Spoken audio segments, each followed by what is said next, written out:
Hello मैत्रिणींनो, Surekha kitchen रेसिपीमध्ये तुमचं स्वागत आहे। आणि आज मी तुम्हाला बनवून दाखवणार आहे सोयाबीनची कढी। त्याच्यासाठी लागणारं साहित्य आहे सोयाबीनच्या वड्या, आणि इथे दही घेतलेलं आहे मी घट्ट, आणि इथं लसूण घेतलेला आहे मी, मिरच्या घेतलेल्या आहेत, कोथिंबीर घेतलेली आहे आणि कढीपत्ता घेतलेला आहे। आता मिक्सरमध्ये आपण मिरच्या आणि लसूण बारीक करून घेणार आहोत।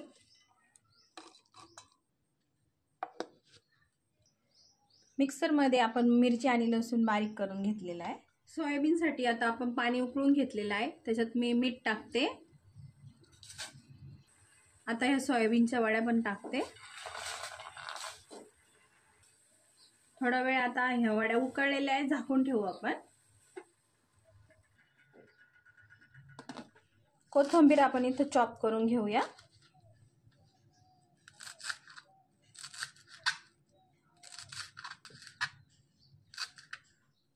इथे आपण सोयाबीन मधलं पाणी काढून घेतलंय। आता आपण याच्यामध्ये मीठ, मिरची आणि थोडंसं 2 चमचे बेसन पीठ टाकणार आहोत। याच्यात मी आता मीठ टाकते, थोडं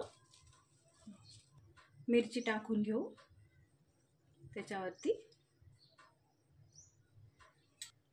2 चमचे बेसन पीठ टाकू, अजून 1 चमचा टाकू त्याला। आता हे मिक्स करून घेऊ।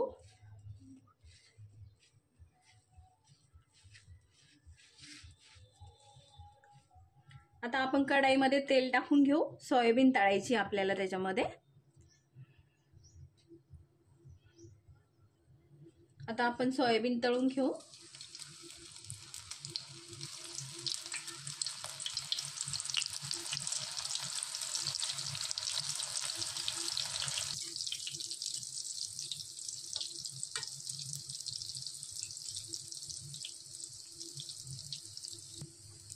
आता आपली सोयाबीन इथं कुरकुरीत तळून झालेली आहे, ती काढून घेऊया आपण।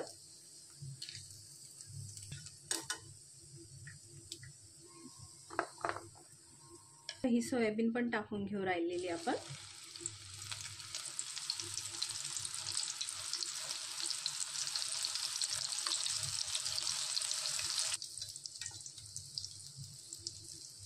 ही पण आपली तळून झालेली, आता ही पण आपण काढून घेऊ। आता काढून घेऊ आपण।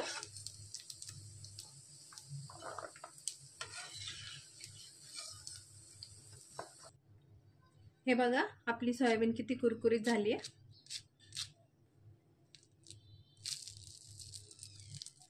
आता कढीसाठी आपण फोडणी करून घेऊया। त्याच्यात मी तेजपान टाकते 2, दगडफूल टाकू, दालचिनी, 1 विलायची, 4-5 मिरी, मोहरी टाकू आपण आता।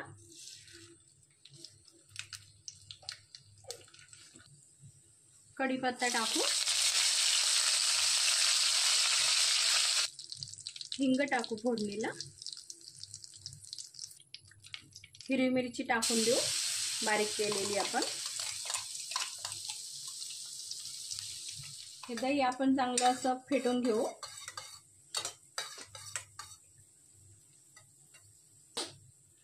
दही मध्ये आता आपण बेसन पीठ टाकणार आहोत, 2 चमचे।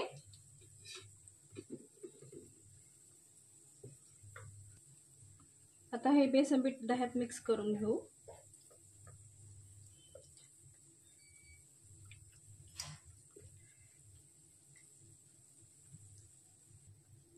त्याच्यात पाणी टाकू थोडंसं, बेसन पीठ चांगलं मिक्स करून घेऊ दह्यामध्ये। आता आपण या मसाल्यामध्ये 1 चमचा हळद टाकून घेऊ, धना पावडर टाकू 1 चमचा।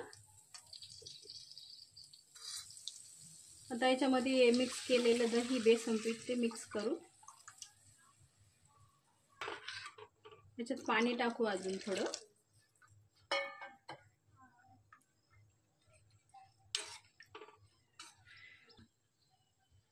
हे बघा, आपली कढी झाली आहे, कुठेही फुटली नाहीये बघा तुम्ही।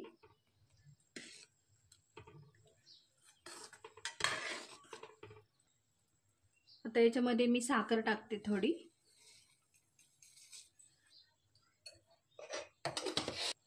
मीठ टाकू. आता ही सोयाबीन आपण याच्यात टाकणार आहोत.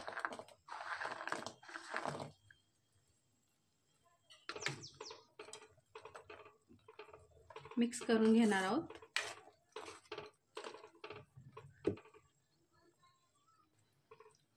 हे बघा, इथं कढी चांगली उकळली. आता आपण याच्यामध्ये कोथिंबीर टाकणार आहोत वरून. ही कोथिंबीर टाकली आपण.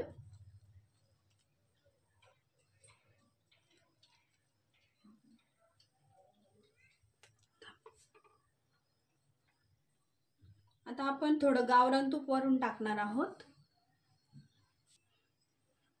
2 चमचे मी वरून गावरान तूप टाकलं. तूप टाकल्यामुळे कढी खूप टेस्टी लागते. आपली कढी एकदम रेडी झालेली आहे. आणि तुम्हाला मी सांगू इच्छिते की माझी ही पहिलीच रेसिपी आहे, तेव्हा तुम्ही करून बघा. कशी लागली रेसिपी ते पण सांगा. आणि लाईक, सबस्क्राईब, कमेंटमध्ये जरूर सांगा. आता ही कढी मी तुम्हाला बाउलमध्ये काढून दाखवते.